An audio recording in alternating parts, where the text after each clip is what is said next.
तारीख 4 जुलाई 2026। मियामी का मैदान खचाखच भरा था।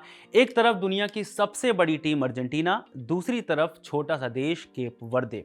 छोटा ऐसे कि इस देश की आबादी महज 5.3 लाख के करीब है, जो नोएडा के करीब 13 लाख आबादी से भी कम है। लेकिन इस छोटे से देश ने मैदान पर जो किया, उसने हर किसी को हैरान कर दिया। अंदाजा इस बात से लगाइए कि दिग्गज फुटबॉलर ज़्लाटन इब्राहिमोविच ने इस टीम के लिए कहा, मैं बस खड़ा होकर केप वर्दे के लिए तालियां बजाना चाहता हूं। छोटे सपने वाला छोटा द्वीप जिसने अर्जेंटीना के धुरंधरों की हालत खराब करके रख दी। ये लोग हीरो हैं। वे 90 मिनट के दौरान एक बार भी नहीं हारे। सिर्फ इतना ही नहीं, अपनी जीत के बाद अर्जेंटीना ने खुलकर जीत का जश्न भी नहीं मनाया। आप भी सोच रहे होंगे ऐसा क्या हुआ था मैच में, तो चलिए बताते हैं। मैच शुरू हुआ तो लगा अर्जेंटीना आसानी से जीत जाएगा। करीब 65,000 दर्शक मैसी मैसी चिल्ला रहे थे। अर्जेंटीना ने शुरुआत में कंट्रोल बनाया। मैच के 29वें मिनट में लियोनेल मेसी ने शानदार गोल दाग दिया। यह उनके वर्ल्ड कप करियर का 20वां गोल था। स्टेडियम झूम उठा। स्कोर 1-0 था। अर्जेंटीना को लगा काम हो गया, लेकिन केप वर्दे हार मानने वालों में से नहीं था। दूसरे हाफ में खेल बदल गया। 60वें मिनट में केप वर्दे के डेरॉय डुआर्टे ने गोल दाग दिया।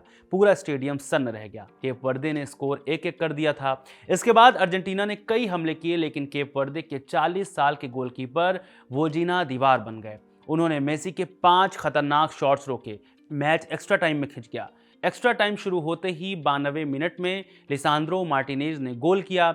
अर्जेंटीना 2-1 से आगे हो गया। सबको लगा अब केप वर्दे थक गया है, लेकिन असली ड्रामा अभी बाकी था। 103वें मिनट में केप वर्दे के सिडनी लोप्स काब्राल ने करिश्मा किया। उन्होंने बॉक्स के बाहर से एक रॉकेट शॉट मारा। गेंद सीधे टॉप कॉर्नर में गई। स्कोर 2-2 से बराबर हो गया। यह गोल इतना शानदार था कि मेसी भी हैरान रह गए। मैच अब पेनल्टी की तरफ बढ़ रहा था। तभी 111वें मिनट में किस्मत ने अर्जेंटीना का साथ दे दिया। मेसी ने कॉर्नर लिया।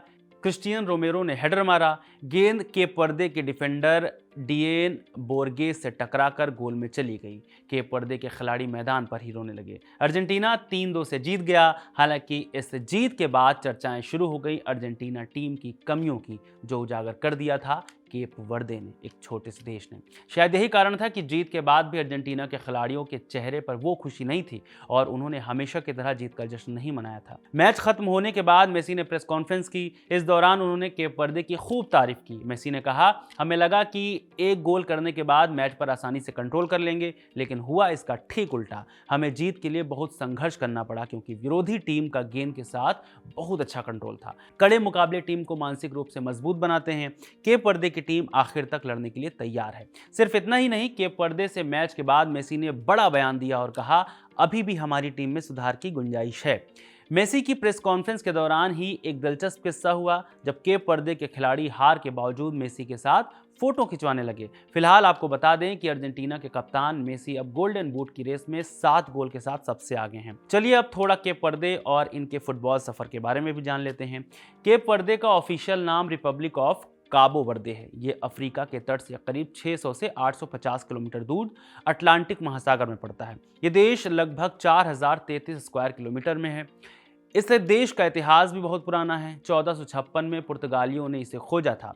उस समय यह द्वीप पूरी तरह वीरान था। 1461 में यहाँ पहली बस्ती बसाई गई।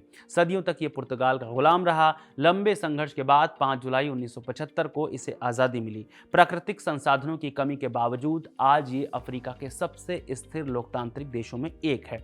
अपनी आज़ादी के बाद बहुत कम वक्त में इस देश ने फुटबॉल अडॉप्ट कर लिया, ऐसा कि यहाँ के युवाओं के लिए फुटबॉल जुनून बन गया। इस टीम को ब्लू शार्क कहा जाता है। केप वर्दे ने पहली बार फीफा वर्ल्ड कप 2026 के लिए क्वालिफाई किया। उन्होंने 13 अक्टूबर 2025 को एस्वातिनी को 3-0 से हराकर यह मुकाम हासिल किया था। इस वर्ल्ड कप में उन्हें स्पेन, उरुग्वे और सऊदी अरब जैसे दिग्गजों के साथ ग्रुप एच में रखा गया था। उन्होंने स्पेन को 0-0 पर रोका, उरुग्वे से 2-2 का ड्रॉ खेला, सऊदी अरब से भी मैच ड्रॉ रहा। इन ड्रॉ मैचों के दम पर वे नॉकआउट में पहुंच गए। केप वर्दे वर्ल्ड कप नॉकआउट में पहुंचने वाला दुनिया का सबसे कम आबादी वाला देश बन गया है। मैच खत्म होने के बाद केप वर्दे के डिफेंडर रॉबर्टो पिको लोप्स ने बीबीसी स्पोर्ट्स से एक बहुत ही अच्छी बात कही। उन्होंने कहा, इस वर्ल्ड कप से सबसे अच्छी चीज़ों में से एक ये हुई है कि अब कोई भी नक्शे पर ये नहीं पूछता कि केप वर्दे कहाँ है। ये हमारे लिए अपने आप में इतिहास है। हमने खुद को नक्शे पर ला खड़ा किया है। हम एक छोटा राष्ट्र हैं, लेकिन हमारे दिल बड़े हैं और हमने दिखाया कि क्या संभव है, और यदि आप विश्वास करते हैं तो आप उसे हासिल कर सकते हैं। फिलहाल के पर्दे वर्ल्ड कप से बाहर हो गया है, लेकिन उसने फुटबॉल प्रेमियों का दिल जरूर जीता है। अगर आपने ये मैच देखा था तो के पर्दे के खिलाड़ियों के बारे में क्या कहेंगे, हमें कमेंट करके जरूर बताइए। मेरा नाम है रविशंकर। इस वीडियो को रिकॉर्ड किया है इरशाद ने। शुक्रिया।